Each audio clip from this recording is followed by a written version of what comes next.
ငယ်ချင်းကောင်းဆိုတာဘယ်လိုစာလုံးနဲ့သတ်မှတ်ထားတာလဲငယ်ချင်းကောင်းဆိုတာကိုယ်တိုင်ခက်ခဲနေကြလို့ရှိရင်သူတို့တွေစိတ်မကောင်းဖြစ်တယ်ကိုညံတဲ့များကိုညီပေးတယ်ကိုပြောရင်သူတို့ပြောပြနေတယ်ကိုဝမ်းနဲ့ရင်ထပ်ပြီးဝမ်းနေပေးတယ်လူကိုငယ်ချင်းကောင်းလို့ကျွန်တော်တို့သတ်မှတ်ကြတယ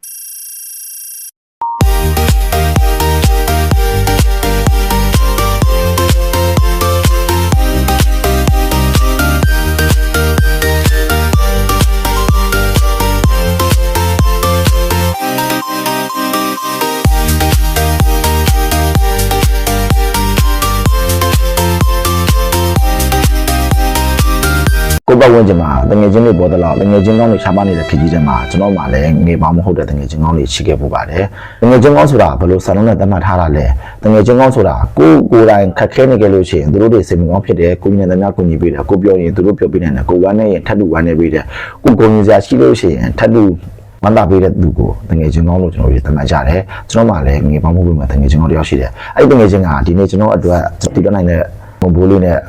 မဘူးစားပဲနဲ့ကျွန်တော်တို့ surprise ပေါက်လေးတစ်ခုကိုလိုက်ဆောင်ပေးလိုက်တယ်ကျွန်တော်ဘဝမှာတကယ်ချင်းတွေမိသားစုတွေစီကနေပြီးတော့မတောင်းဆိုတာမမြင်လားဆိုလို့ရှိရင်ဂျာလာနေပြီဒါပေမဲ့ကျွန်တော်တို့ချစ်တဲ့တကယ်ချင်းကောင်းတွေကျွန်တော်တို့ချစ်တဲ့ပတ်ဝန်းကျင်ကလူတွေကဆိုကျွန်တော်လိုချင်တဲ့အရာလေးတွေကိုစနစ်တကျလေးစီရင်ပြုစုပြီးတော့အမတ်တရအနေနဲ့အတိအမှန်ပြုဝေပေးကြတဲ့အခါမျိုးတွေရှိတယ်ဘာလို့ဒီကိုကျွန်တော်တကယ်ချင်းကောင်းလို့သတ်မှတ်တာလဲကျွန်တော်တို့တကယ်ခါကြောင်းနေပဲတကယ်ချင်းလည်းမဟုတ်တယ်လို့ငယ်ကလေးတွေ့ဆုံခဲ့တယ်လည်းမဟုတ်ဘူးလုပ်ငန်းထဲမှာပဲခင်မင်ရင်းနှီးခဲ့ကြတာကျွန်တော်တို့ကအသက်20နှစ်မှာလူကြီးပြဿနာကြီး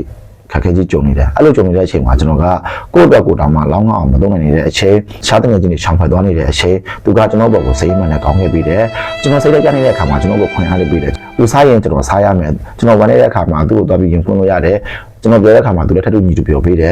ကျွန်တော်လိုချင်တဲ့ပစ္စည်းတွေဆိုလို့ရှိရင်သူတန်းနိုင်ကကျွန်တော်ဝယ်ပေးတယ်ကျွန်တော်အဲ့ရငွေကြီးပြဿနာကိုဖြေရှင်းနိုင်ဖို့အတွက်သူ့မှာရှိတဲ့သူစုဆောင်းထားတဲ့ငွေလေးနဲ့တန်းနိုင်တဲ့များလေးစုပြီးတော့ငါနဲ့များရှင်းကားပေးတယ်ဒါကြောင့်မလို့ငွေပေါင်းမဟုတ်ပေမဲ့ကျွန်တော်ရင်ထဲကနေအကောင်းဆုံးတငယ်ချင်းဖြစ်ကျွန်တော်သူ့ကိုသတ်မှတ်တယ်ဒီနေ့လဲကျွန်တော်ရင်တော့ပြောခဲ့မှုတဲ့ပစ္စည်းတွေကနေတစ်ခုအနေနဲ့လက်ဆောင်လေးကိုသူ့ရဲ့မုံဘိုးတွေကနေစုပြီးတော့ဝယ်ပေးလိုက်တယ်ဘာလို့ဖြစ်မလဲဆိုတော့ကျွန်တော်တို့တူတူကြည့်လိုက်ကြရအောင်ဒါလေးကဒီပါဆယ်ဘူးလေးကသူကိုယ်တိုင်ဟမ်းနေနဲ့လောက်ထားတာဒီမှာလဲကျွန်တော်ကိုစာရေးပေးထားတယ် my best friend ပြည်စုံဆိုပြီးတော့ဒါကကျွန်တော်သူ့ကိုတိတ်ပြီးပူစားတယ်ဆိုတာရှားတယ်လို့ဒီနောက်ဆိုကျွန်တော်လူကျွန်တော်ပူစားခဲ့တဲ့ပစ္စည်းမျိုးလေးဆိုလို့ရှိရင်သူ့အနေနဲ့သူတန်းနိုင်တဲ့မဘူးလေးကနေပြီးတော့ဝေပေးလိုက်တာဒါကြောင့်မလို့ကျွန်တော်ပစ္စည်းလက်ဆောင်ရလို့မဟုတ်ဘူးကျွန်တော်ကခက်ခဲနေတဲ့အချိန်မှာကိုသူကဘေးကနေရှိနေပေးလို့ကျွန်တော်ကိုပျော်ရွှင်အောင်တကယ်ကြီးကောင်းနေရည်ပေးခဲ့လို့သူ့ကိုတကယ်ချင်းကောင်းနေနဲ့ကျွန်တော်ကသတ်မှတ်ချက်ဖြစ်တယ်ဘာပစ္စည်းလေးလဲဆိုတော့ကျွန်တော်လည်းအမောင်စင်လုပ်ကြည့်လိုက်ရအောင်ပါဆယ်ကတော့စနစ်ကြလောက်ထားတာဒီမှာသူ့ရဲ့ပြင်မှာကျွန်တော်တို့ချစ်လို့အသေးပုံလေးတွေပါထည့်ထားတယ်ပါဆယ်ဘူးကိုစတာဖလာနဲ့တေချာချုပ်ထားတယ်ဒီကတော့ကျွန်တော်ဘွားရဲ့အကြီးမတွေ့ရဲ့ငွေချင်းကောင်ပေါ့သူကဟန်ဆောင်မှုလည်းกินတယ်ပြောချင်တာရဲ့ပုံမှန်လေးပြောတယ်ကျွန်တော်ကမနာလို့မရှိဘူးမုန်းပြီးတာမရှိဘူးခုချိန်ထိတော့ကောက်ကျစ်စနေတာမျိုးမရှိဘူးသူစိတ်ကျဆဲတယ်သူဆိုချင်းဆိုတယ်သူကလည်းကျွန်တော်ဒီဖုန်းဆက်ပြောတယ်ကျွန်တော်ဘာလို့ချင်လဲဆိုတာချက်ချင်းလည်းငင်ဝယ်ပေးတယ်လက်ရှာလေးတော့ထုတ်ပေးထားတယ်ဆိုတော့ဘာလေးဖြစ်မလဲကြည့်လိုက်ကြရအောင်ဝါချီအေတဲ့LGBT ချီအေလေးရယ် LGBT လက်ပတ်လေးရယ်ဒါလေးကကျွန်တော်တို့တစ်ချိန်မှပြောခဲ့မှုတယ်ကျွန်တော်က2018-2019လောက်တုန်းကLGBT ဆက်အန်ဂျန်နာ training တင်တာမှာကျွန်တော်ကလက်ထောက်သင်တန်းဆရာဖြစ်ခဲ့ပူတယ်။အဲဒီတော့ကျွန်တော်ကငေါနိုင်ငံမှာလက်မခံနေတဲ့ LGBT အတိုင်းအဝိုင်းကိုငါတို့လက်ခံအောင်ငါတို့စူးစမ်းရမယ်။အဲ့ချိန်မှာငါက LGBT တွေအတွက်ပြည်ဝရည်တည်ရမယ့်လူတစ်ယောက်လိုဖြစ်တယ်။အဲဒီတော့ LGBT တွေကိုလူတွေလက်ခံလာအောင် LGBT ဆိုတာလူတွေစာပလုံးလောက်အောင်ငါလုပ်ရမယ်ဆိုတဲ့အကြောင်းပြလိုက်တဲ့အချိန်မှာ LGBT နဲ့ပတ်သက်တဲ့ accessory တွေငါမှလိုအပ်တယ်လို့ချိန်ကကျွန်တော်သူ့ကိုပူစားခဲ့ဘူးတယ်။အဲဒီတော့သူ့ရဲ့မုံဘိုးလေးနဲ့တန်းနိုင်တဲ့လောက်လေးကျွန်တော်ကိုဝယ်ပေးတယ် LGBT ချီအိတ်လေးနဲ့ LGBT လက်ပတ်လေးပါပြီးတော့ဒီမှာစာတစောင်းနဲ့ပါတယ်စာထဲမှာပါလဲဆိုတာကျွန်တော်တို့ဒီဖတ်ကြည့်လိုက်ရအောင်ဒါကျွန်တော်ရဲ့ဘဝရဲ့ကျွန်တော်အခုချိန်လေးပြောအောင်ထားတဲ့တငယ်ချင်းကျွန်တော်စိတ်ဆိုးလဲသူ့ကိုပေါ်လို့ရတယ်ဆဲလို့ရတယ်တငယ်ချင်းကောင်းတယောက်ငါသူရစနဲ့တူတူရေးထားတယ်9ရက်တလား2026တဲ့သူ့ရဲ့အရန်ရှိရတဲ့တငယ်ချင်းလေးထာဝရပျော်ရွှင်ပါစေနော်တဲ့နင်းနဲ့စုံတွေ့ကြရတာငါအရန်ပြောပါတယ်တဲ့နင်းကိုဒီထက်ပိုပြီးပြောနေစေချင်တာပါတဲ့အရန်လက်ခင်ပါတယ်တဲ့ထာဝရနင်ကငါ့အတွက်အကောင်းဆုံးလူပါတဲ့ဘယ်သူလေးပါပြောငါ့အတွက်နင်ကအကောင်းဆုံးတငယ်ချင်းမှာထာဝရပျော်ရွှင်ပါစေနော်တဲ့ရှေ့ရတဲ့တငယ်ချင်းသင်ဆန်တာတဲ့ကျွန်တော်ကလည်းသူ့ကိုတကယ်တိုင်အောင်ဆင်ရှိတယ်ကျွန်တော်ဘဝမှာအိမ်ကနေထွက်လာကြတဲ့ကတိုင်ရောစင်ချိတယ်တိုင်ရောစင်ထားတယ်ဆိုတာအရင်နေတယ်ကျွန်တော်ရဲ့ငကိုချိန် mindset ထက်မှာကျွန်တော်တွေးထားတာအရင်တစ်ခုရှိတယ်အဲ့ဒီအတွေ့ကဘာလဲဆိုတော့ တိုင်ရောစင်ဆိုတာငါရဲ့အိမ်မက်တွေကိုဖျက်ဆီးမှထားတယ်လေငါအောင်မြင်မှုတစ်ခုကိုမရောက်တဲ့၍ဘယ်သူမှတိုင်ရောစင်မတွေ့ဘူးဆိုပြီးကျွန်တော်လုံးဝဆုံးဖြတ်ချတာအားကြောင့်မို့လဲဘယ်လုပ်ငန်းမှာပဲဘယ်လောက်ပဲခင်ဘယ်လောက်ပဲရင်းနှီးအဲ့နေရာကအဲ့လူနဲ့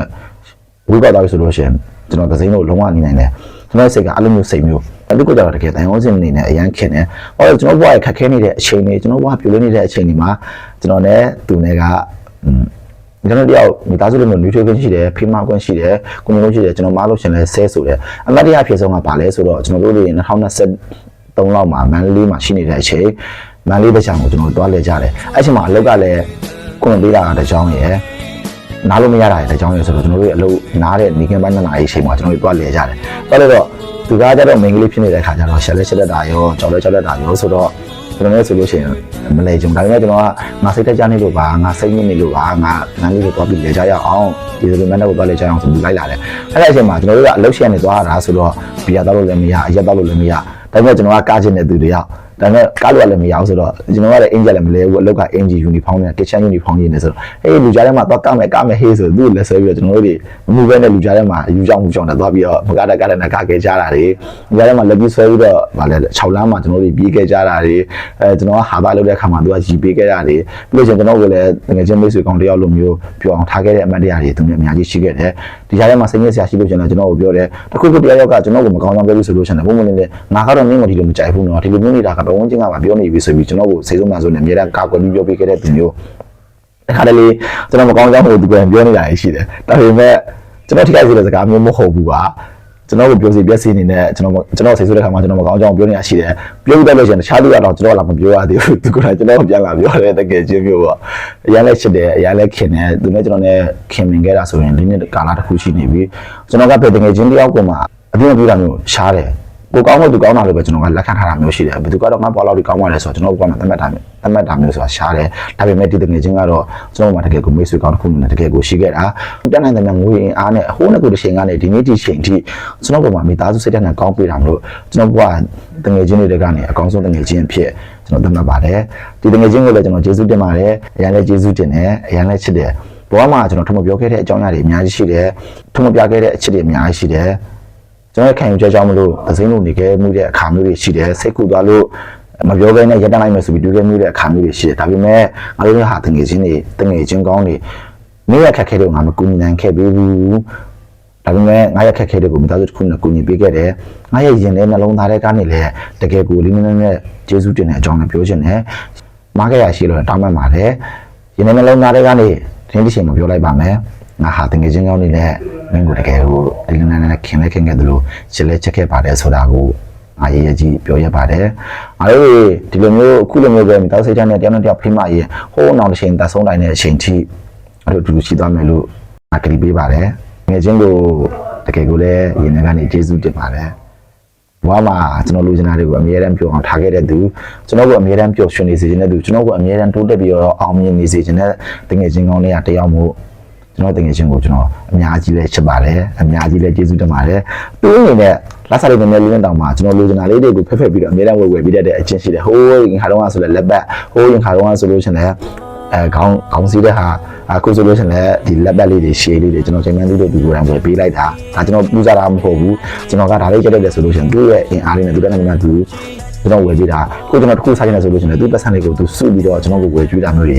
လိုက်ဝယ်ကြွေးချင်တာမျိုးတွေရှိခဲ့ဘူးတယ်။ဒါမျိုးကျွန်တော်တကယ်ချင်းကိုအထူးပဲကျေးဇူးတင်ပါတယ်ချစ်လဲချစ်ပါတယ်လို့ကျွန်တော်လည်းပြောလိုက်ပါတယ်။